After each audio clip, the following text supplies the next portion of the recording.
taking a little break at a friend's house in Ocala, and Millie is enjoying it on all the bikes that are around here.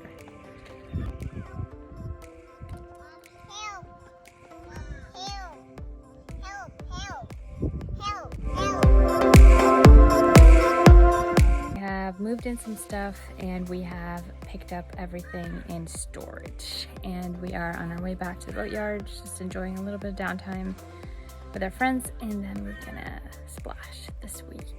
We are having some problem with our outboard, which is delaying our splash a little bit, but I'm thinking maybe it will come together pretty soon, hopefully, because I am done.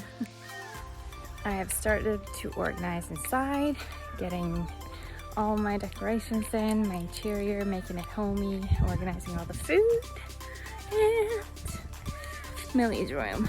How Mills? The camper and the truck will be parked here this season while we go to the Bahamas. Cody is currently riding dirt bikes with his friends, and I am here